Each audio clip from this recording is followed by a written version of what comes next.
Hello and welcome to Bull Show. As we all know, coronavirus is still spiking. Tonight we have Dr. White as a guest.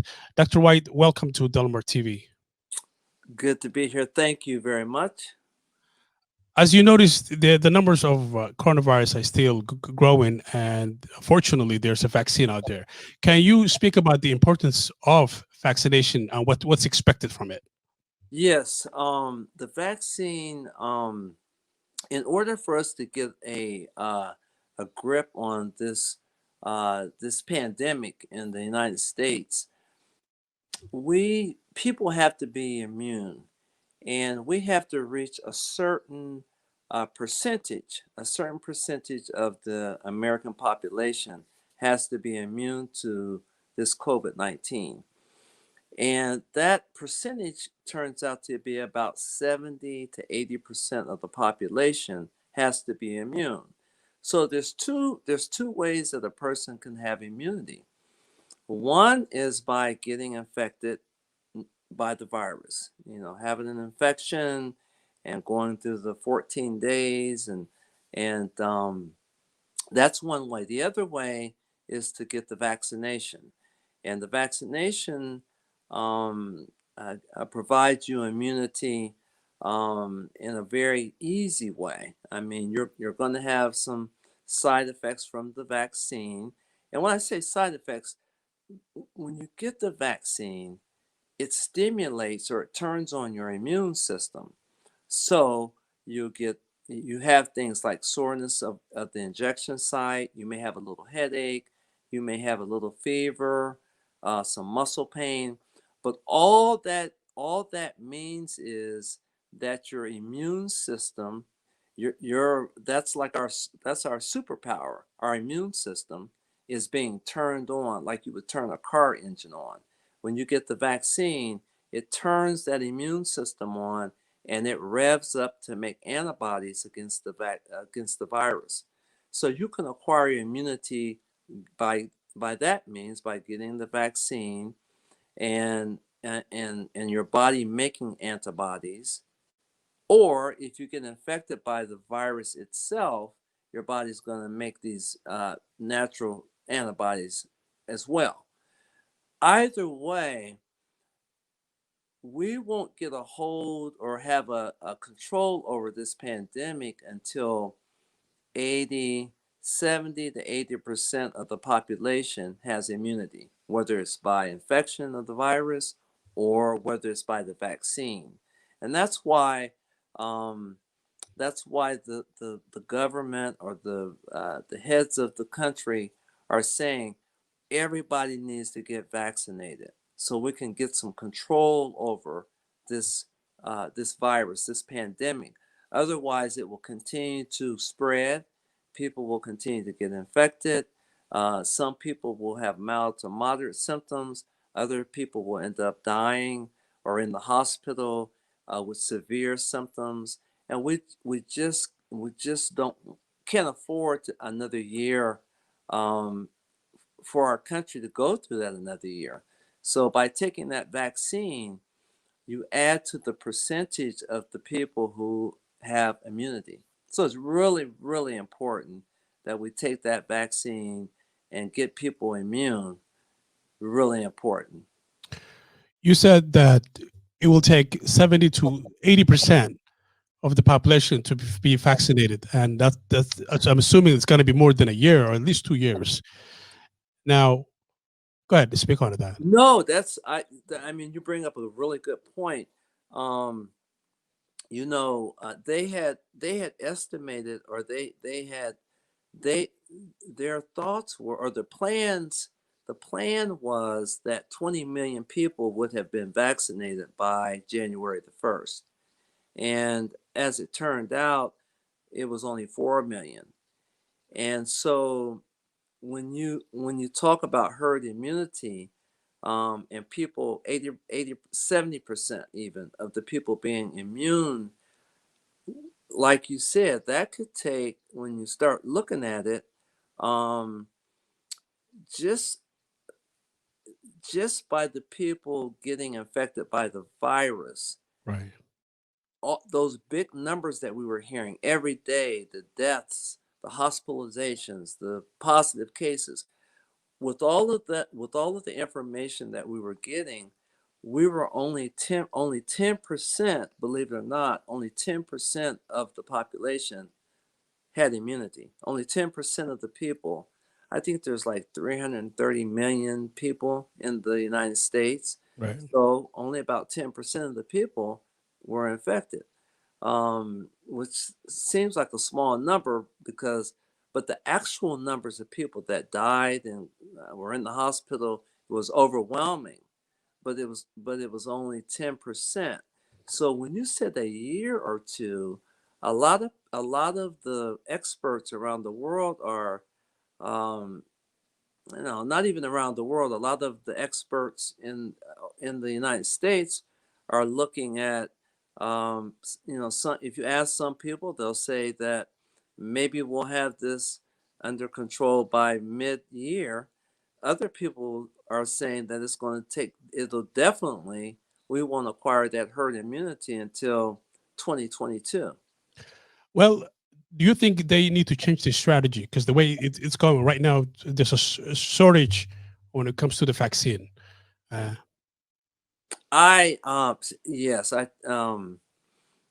think that we're learning as we go. I think that we're doing. I think people are doing the best that they can do. And so when you think about this, there's so many people that we have to that need to be vaccinated, and coming up with systems where people are in some kind of orderly fashion is a little challenging. It's been a little challenging for us to do that so quickly because we need to, like you said, your first intuitively, you said that could take a year or two to get 80%. Yep, intuitively, if we've only had 10% back in December or before the vaccine started, only 10% of the people were immune, then at, we'll have to get a lot of people vaccinated to reach 80%, 70 to 80%. And so it's been a little complicated. It hasn't I think that um one thing that have may help, it's not like we're out of the woods yet, is that if it was more consistent across the board, like different counties are at different points. You had the 1A, the 1B, 1C system, and now a lot of people are hearing the 80-year-olds and then the 75-year-olds and then the 70-year-olds, and they're going, and so people don't really know. The lay people really don't know. They're just kind of going with the flow. And I think just a little bit more consistency across the board would help. Of course, when you go into something for the first time and you're trying to figure things out, I guess it's a little difficult to be consistent. Um, yeah. there's two sessions of the dosage or two different times. What's the logic? What's the science behind that? Right. Well, so first of all, the vaccine, the Moderna as well as the Pfizer vaccine, are what are known as messenger RNA vaccines, and this is the first time that a messenger RNA or this type of vaccine has been given. So, and the way that the messenger RNA works is that it produces protein in our bodies, and then that protein, antibodies are formed against the protein. That's a real simple way of putting it. So the vaccine goes into our body. the body makes a protein, and that protein is made to match the spike protein on the virus. And then our bodies make antibodies. Our bodies make antibodies against that spike protein. And so, in order to accomplish uh, a viral load that will intimidate the virus, so to speak, you need to have two whopping doses of it. You know, there's some vaccines that children get where they have to have a booster dose at a certain age. And so what this vaccine, what this messenger RNA vaccine, the way it works is that you have to have a booster dose about 2 weeks after you have that first dose in order to make enough antibodies to really ward off any of this virus. And so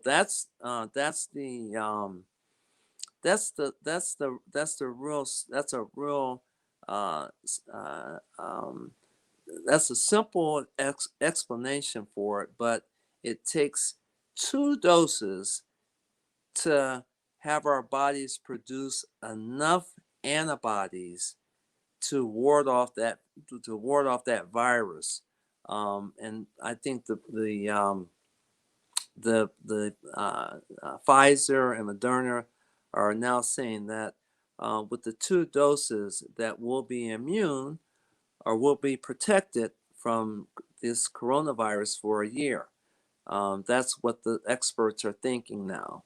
And so we do want people to go back and get the second dosage, despite the fact that, remember, I think the one of the most important things I can relay to the community is, remember those symptoms that you have: the soreness after you get the vaccine in the muscle, the headache that you might experience, the muscle pain, the fever.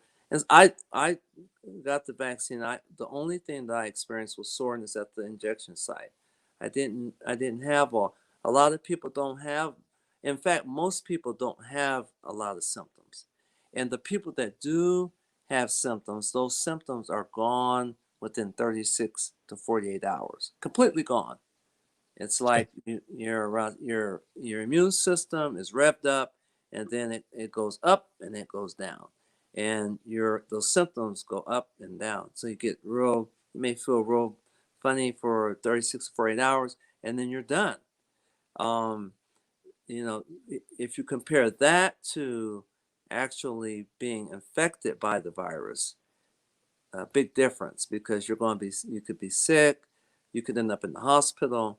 And now I'm sure that a lot of the listeners have heard of this long haulers, where people have these symptoms for months, and now they're even looking back at some of the other viruses, like the SARS, a similar virus. It was a really bad virus, and people had these ongoing residual symptoms for years. And so we pray and we hope that people do not have to experience, the loss of taste or smell for a year or two, or any of the symptoms: muscle pain, shortness of breath, fatigue, headache, brain fog, not feeling right. I've heard a lot of people come in with a sundry of symptoms from uh, the actual infection with the virus. I see. So Since the body has been exposed to something foreign by the vaccine, what vitamins or minerals should people take? very good question. Very, very, very good question. So I think that this would really go for everybody right now. I think there's some things that I think that are just, I personally think are essential, and I think that if you don't think it's essential, you should have a conversation with your healthcare provider. Um, so I'll go down the list of things. vitamin D. And initially, there was a lot of controversy over whether vitamin D was really helpful or whether it wasn't. And now there's been controlled studies, clinical studies have been done, and there is very, very compelling evidence that vitamin D is definitely helpful with the immune system in not only warding off the virus, okay, not only helping to ward off the virus, but also those people that are having the symptoms and that are sick. It can be helpful in helping them to get through through those symptoms. The second one is vitamin C. That's been shown to be um, helpful. There's compelling evidence that vitamin C is very helpful. We know that it plays a role in the respiratory immune system, just like vitamin D. There's another mineral that goes along with vitamin D, actually vitamin K and magnesium. Vitamin K and magnesium help vitamin D to be a super vitamin. So when you take uh, vitamin K, K2, and magnesium, when you take K2 and magnesium along with your vitamin D is goes into a uh, uh, super action in terms of the immune system. So you're making the vitamin D 100 times more effective if you can take vitamin K, K2, and magnesium. And I would say that um, for people that are on blood thinners, you have to be very careful when you take vitamin K because that can cause more thinning of the blood. So vitamin C, vitamin D, vitamin K, magnesium, quercetin. Quercetin is another. There's some peer reviews out there. There's some clinical studies that they haven't had a peer review yet, but there's been clinical evidence that shows that that quercetin also helps in the immunity. It really helps our immune system to fight off viruses. Uh, Although there haven't been any clinical trials, again, quercetin is anecdotally, there have been many people around the world have said this has helped. This has helped me. So I would put that in there. Quercetin, zinc, definitely zinc sulfate. There's been a lot of evidence that shows that zinc is very helpful in the immunity of the virus. And I notice a lot of vitamins and a lot of minerals, but we've got to step back and remember that our our diets are we don't get the kind of minerals and vitamins on a daily basis that we should be getting, and so we're depleted.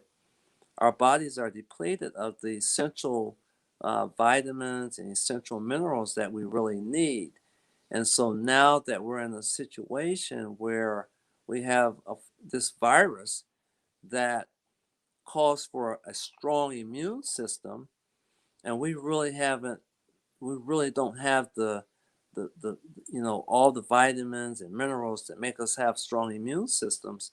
So it's causing a lot of problems for our bodies. And so even though when I say vitamin D, vitamin C, vitamin K, magnesium, zinc, these are all natural things that our bodies need anyway. And our bodies are going to function better if we have those things. A couple more. The melatonin is um, will help most people sleep. Some people it may not help, but they have a lot of people are saying take melatonin so you can rest better.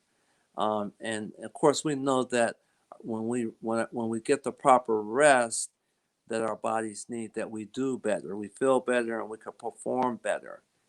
And so much information.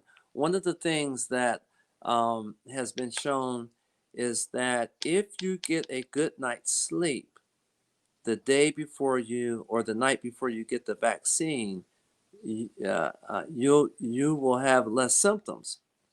So if you get 7+ hours of sleep the day before you get the vaccine, your body's going to be in a healthier state, and you will have less symptoms from the vaccine. So sleep is very important, and I think that when I say that you're going to have less symptoms if you get a good night's sleep, and people that are hearing this are probably going to make sure that they get a good night's sleep before they get that vaccine or before they get the second dose of the vaccine or the first dose. But it is important.